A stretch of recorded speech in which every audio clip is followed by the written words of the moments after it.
અત્યારે નામકરણની સિસ્ટમ ચાલે છે. શું કરવાની? નામકરણની. કે ભાઈ રાજા હુતા ભીલ હતા પણ નામ બનાવી દીધું સંતનું રામપુર. સાચી વાત કે ખોટી વાત? અમારે ત્યાં ગરબાડા તાલુકામાં જયારે માણસ મરી જાય ત્યારે એના હાડકા એટલે એના ફૂલો વળાવવા જાય. ફૂલો વળાવવા જાય ત્યાં એક ડેમ છે, નાનો એક કુંડ છે. ત્યાં બધા ફૂલો વળાવવા જાય છે કોણ? ભીલ લોકો. અને એનું નામ શું આપ્યું? ભીલકુંડ. ધીમે ધીમે ધીમે ધીમે આ પરુણાએ એનું નામ બદલી નાખ્યું. શું નામ રાખ્યું? ભીમકુંડ. સમજાય છે મિત્રો? હા કે ના? આવી રીતે નામકરણ કરી કરી અને આપણી સંસ્કૃતિ, આપણી ઓળખ, આપણી પરંપરાઓ, આપણી રૂઢી રીતિ, ભાષા, બોલી, ખાનપાન, પહેરવેશ આ બધું બદલી નાખ્યું. 10,000 વર્ષ જૂના મધ્યપ્રદેશમાં ભીમબેડકાની ગુફાઓ મળી. એમ કે હવે ભીમ કઈના ચિત્રો દોરવા ગયેલો ભાઈ? ત્યાં મૂળ રહેવાવાળો અરવલ્લી ની ગિરિમાળામાં પહેલો જે આદિવાસી હતો એ લોકો ત્યાં રહેતા હતા. અને એ લોકોએ જે 10,000 વર્ષ પહેલા જે ગુફાઓમાં રહેતા હતા, જે ચિત્રો દોરેલા, એનું નામ ભીલો પરથી શું રાખી દીધું? ભીમબેડકાની ગુફાઓ. અત્યારની સરકારો પણ આ નામકરણની વ્યવસ્થામાં લાગેલી છે, આપણી સંસ્કૃતિ મટાડવા માટે લાગેલી છે. અને આપણે પણ જાણ્યા અજાણ્યા આપણા બાપને છોડી અને બીજા પડોશીના બાપ કહેવા માટે ટેવાઈ ગયેલા છે. કઈ રીતે? આપણી સંસ્કૃતિને સમજવાની જરૂર છે.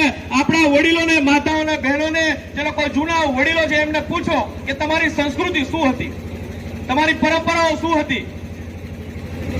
આપણે જાતર કરતા હતા, ગુંદરું કરતા હતા, ધાર નાખતા હતા, ભરાડી કરતા હતા, નેવોજ કરતા હતા, બેહોલો કરતા હતા. આ બધી રૂઢિગત પરંપરાઓ, સંસ્કૃતિના લીધે આપણને હક અધિકારો મળેલા છે. આ આદિવાસીઓ આ પરંપરાગત સંસ્કૃતિ, એની પ્રકૃતિની પૂજા, એની ખત્રીની પૂજા એ છોડી અને પરુણાઓનો સંપ્રદાયો અને ધર્મમાં જોડાવા લાગી ગયો છે. અત્યારે બધા પગપાળા ચાલતા થઈ ગયા. થઈ ગયા કે નથી થઈ ગયા? તમારા બાપ દાદાને પૂછો કે પગપાળા જતેલા કે નથી જતેલા, ત્યારે આપણને ખબર પડશે. આ સંસ્કૃતિના લીધે આપણને જળ, જંગલ, જમીનના, પૈસા એક્ટના, રૂઢિગત ગ્રામ સભાના, શિક્ષામાં, રાજકારણના, નોકરીઓમાં આ બધા હક અધિકારો આપણી સંસ્કૃતિના લીધે મળેલા છે. અને આ હક અધિકારો છીનવાઈ જશે જ્યારે આપણી સંસ્કૃતિ ખોઈ બેસીશું. અલગ અલગ ધર્મ સંપ્રદાયમાં જોડાવા માટે આ દિવસે અત્યારે તૈયાર થઈ ગયેલો છે. અમે ફલાણા ધર્મવાળા, અમે ફલાણા ઢીકણા ધર્મવાળા, ફલાણા સંપ્રદાયવાળા. એ આદિવાસી યુવાનને, એ આદિવાસી વડીલોને મળવાની જરૂર છે કે તમારો પ્રકૃતિ ધર્મ, તમારી ખત્રી પૂજા કેમ છે. આવનાર સમયમાં આના ઘણા ખરા માટા પરિણામ જોવાના છે. ગુજરાત સરકાર અત્યારે એફિનિટી ટેસ્ટ લઈ આવી છે. તમે નોકરી લેવા જાઓ એટલે તમને ત્યાં પરીક્ષા લે, ડોક્યુમેન્ટ વેરિફિકેશન કરતી વખતે કે ભાઈ તમારો ખત્રી કોણ છે, કયો દેવ છે ગામમાં, કેટલી પૂજા પદ્ધતિ છે, લગ્નની, જન્મની, મરણની કઈ વિધિઓ પ્રમાણે તમે વ્યવહાર ચલાવો છો. અને એ મૂળભૂત પરંપરાગત આદિવાસી સંસ્કૃતિ પ્રમાણે નથી જીવતા. એટલા માટે એમાંથી નોકરીમાંથી બાકાત કરી દેવામાં આવે છે. એટલે આપણી સંસ્કૃતિ બહુ જ જરૂરી વસ્તુ છે. આ દેશ પર ભગવાન નતો પેદા થયો અને ભગવાનનો બાપ પણ નતો પેદા થયો. એના પહેલાથી જે રહેવાનો છે એ આદિવાસી છે અને એની સંસ્કૃતિ આપણે બચાવવાની છે. અને એ સંસ્કૃતિ જે દિવસે ભૂલી જઈશું તે દિવસે આદિવાસીઓના જળ, જંગલ, જમીનના, નોકરીઓના, શિક્ષણના, રાજકારણના આ બધા અધિકારો જતા રહેશે. આ કાર્યક્રમ કરવાની કેમ જરૂર પડી છે? શા માટે ભેગા થવું પડે?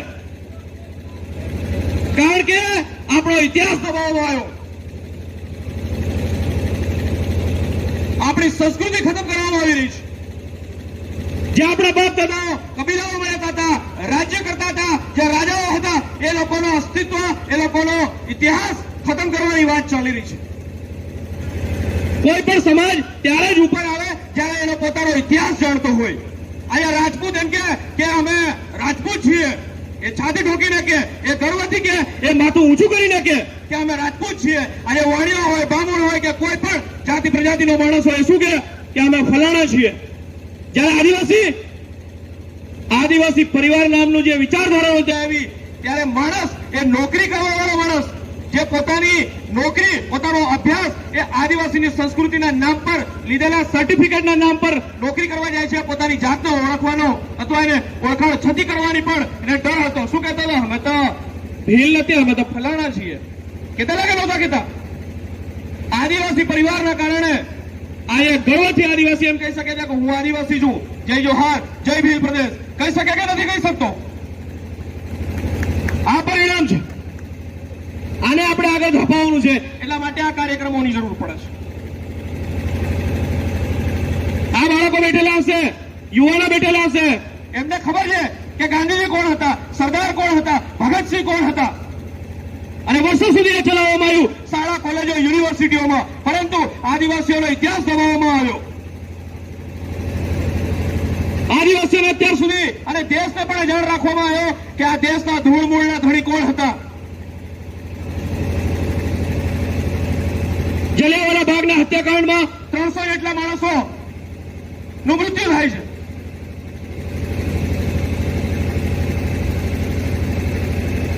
જલિયાવાલા બાગ એ પંજાબમાં આવેલો છે. 300 માણસોનું ત્યાં મૃત્યુ થાય છે. આખા દેશના ચોપડા લખાય છે, આખી દુનિયામાં હમણાં ગવાય છે. પણ આદિવાસીઓ માનગઢની ટેકરીઓમાં 1507 આદિવાસીઓ શહીદી વહાવે છે, ખૂનની નદીઓ વહાવી દે છે. ત્યાં સુધી સરકાર અને વ્યવસ્થા એના પર લખવા તૈયાર નથી, એને ઇતિહાસમાં સ્થાન નથી મળતું. આવીને આવી જ રીતે સંતાલ વિગ્રહ પહેલો વિગ્રહ થયો. પરંતુ ચોપડામાં શું બનાવવામાં આવે છે? 1857 નો વિપ્લવ, પહેલી ક્રાંતિ. અને એના પહેલાથી આદિવાસીઓ અંગ્રેજોને ખદેડી મારી અને કેટલી લડાઈ લડી અને આખા સમુદાય, આખા ગામ, આખા પરિવાર વેતરાઈ ગયેલા છે. આ ઇતિહાસ દબાવવામાં આવેલો છે. એ ઇતિહાસ ક્રાંતિકારીઓનો હોય, એ ઇતિહાસ આદિવાસી સરદારોનો હોય, કે ઇતિહાસ આદિવાસી રાજાઓનો હોય. 2011 સુપ્રીમ કોર્ટના ચુકાદામાં બ્રાહ્મણ જજ એવું બેસીને કહે છે કે આ દેશના મૂળ માલિકો આદિવાસી છે. આ ઇતિહાસ દબાવવામાં આવે છે. વનવાસી, ગિરિજનો, ફલાણા, ઢીકણા આવા અલગ અલગ નામ આપી અને આપણી ઓળખ ખતમ કરવામાં આવી રહી છે. માલિક જે છે એ મજૂર થઈ ગયેલો છે. પોટલા લઈને જઈએ છે કે નથી જતા? ક્યાં જાય છે? ગુજરાતમાં. તો આ શું છે? ગુજરાત નથી. આ ગુજરાત નથી. કારણ કે ગુજરાતની સરકારને વ્યવસ્થા અને ગુજરાત ગણતી નથી. એટલે આઝાદીના 75 વર્ષ પૂર્ણ થયા હોય, આઝાદીનો અમૃત મહોત્સવ ચાલતો હોય, ત્યારે આદિવાસીઓને રોડ, પાણી, વીજળી, શિક્ષણ, સ્વાસ્થ્ય માટેની પણ સુવિધાઓ ના મળતી હોય તો એ ગુજરાતમાં નથી એવું આપણે 100% કહી શકીએ. આખા ભારતમાં સૌથી વિકસિતમાં વિકસિત કોઈ રાજ્ય હોય તો એ ગુજરાત છે. અને ગુજરાતના 14 જિલ્લા, અંબાજીથી લઈને ઉમરગામ સુધીના, ત્યાં પાણી નથી, ત્યાં વીજળી નથી, ત્યાં રોડ રસ્તાઓ નથી, ત્યાં શિક્ષણ નથી, ત્યાં સ્વાસ્થ્ય નથી, ત્યાં રોજગારી નથી. આ ષડયંત્ર સ્વરૂપ વર્ષોથી ચલાવવામાં આવ્યું છે કે ભાઈ આદિવાસીનો બાળકો ભણી જશે તો મજૂરી કરવા કોણ આવશે અમારા કાઠિયાવાડમાં? સાચી વાત કે ખોટી વાત? વડીલો, સાચી વાત કરી? આ લોકોને નોકરીઓ મળી જશે તો એ કારખાના, કંપનીઓમાં, કપામાં, ખેતીમાં, કડિયાકામમાં, રોડ રસ્તા, બિલ્ડિંગો કોણ બનાવશે? શિક્ષણથી વંચિત રાખવામાં આવ્યા, સ્વાસ્થ્યથી વંચિત રાખવામાં આવ્યા, જંગલો, જમીનો છીનવી લેવામાં આવી. એના પરિણામ સ્વરૂપ દેશનો મૂળ માલિક આજે મજૂર થઈ ગયો છે.